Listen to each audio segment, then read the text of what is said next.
Welcome to the Last Frontier Perspective, where we bring you the latest news and insights from Alaska and beyond, whether it's the issues shaping life here in the 49th state or broader developments impacting the U.S. We deep dive into the stories that matter, from Alaskan politics to national headlines and everything in between. This is your one-stop source for staying informed on the events that shape our world. So grab a seat, stay warm, and join me as we explore the frontier of news, where every story has a unique perspective. Let's get started. Here's a post on Facebook that seems to have gone almost viral lately from Mat-Su Valley News. The post comes from Scott Lapine, sorry if I butchered your last name there, about the city of Wasilla's sewage disposal system. So here we go, let's just jump into it.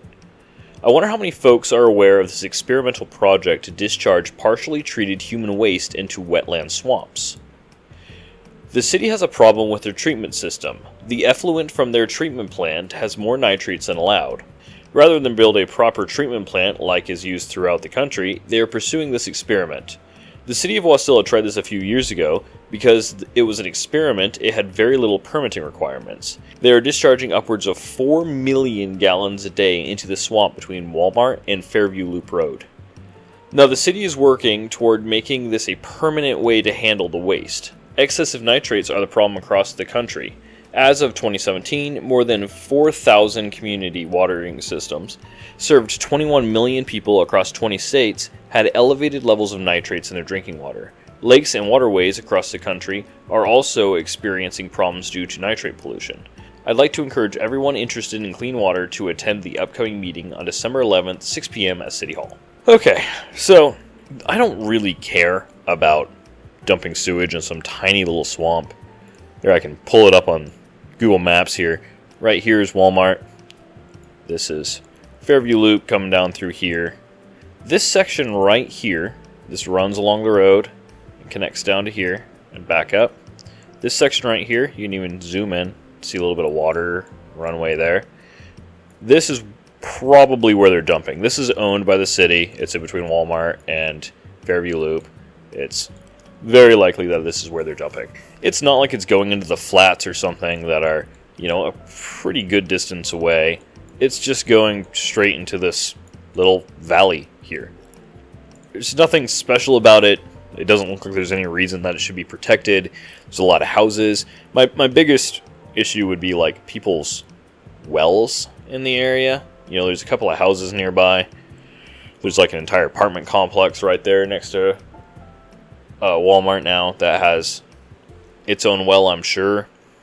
And those people probably should know about that and at least go through some extra water filtration things. My biggest issue with all of this, though, is the two-faced nature of how they handle things. Because they only care about natural resources if they can use it as a way to grease money out of the feds. Wastewater disposal, fishing industry destruction, decimated herds from caribou mismanagement. No one cares, but the second they put down a bridge or a mining road that the feds are going to pay for, boy howdy, let's spend $200 million on environmental studies. Just like that Cook Inlet road that they're putting in. That's $1 billion and only 10 miles long. And 4 miles of other road they're redoing, but that's only 14 miles total. And it's somehow managed to cost $1 billion to do all these environmental studies and digging up old native artifacts and stuff with the archaeologists. It's ridiculous. But then when they decide that they have an issue that they want to do real quick, they just can't get any money out of the federal government to deal with it. Boom, they dump 4 million gallons of wastewater into swamps a day. Absolutely insane. Okay, so City of Wasilla Public Works Department has a thing that same guy posted. As a stakeholder of the reference project, you are invited to a public meeting on December 11th, 2024. The City Hall Council Chamber from 6 p.m. to 8 p.m. The project team members will present a summary of the completed plot study and proposed system construction. As you may be aware, the project has submitted for a permit through the U.S. Army Corps of Engineers to allow construction of a boundary berm to create wetland waste treatment system outfall for compliance monitoring and access. The permit action is the first in a process to allow use of the city-owned parcel west of the wastewater treatment plant for disposal and polishing of treated wastewater effluent in the summer. Under the current proposal, disposal may continue to subsurface infiltration beds. The city conducted a pilot study of the wetland treatment process from 2017 to 2022, and the wetland system is very effective at removing additional ammonia and nitrates. We had favorable meetings with the Alaska Department of Environmental Conservation and the U.S. Environmental Protection Agency about the facility permitting and moving with the project forward. We hope you are available to join us for a public meeting, blah, blah, blah, blah, blah. So, there you have it. It's happening. It's been happening. It was just something I found interesting with the double standard that the state has.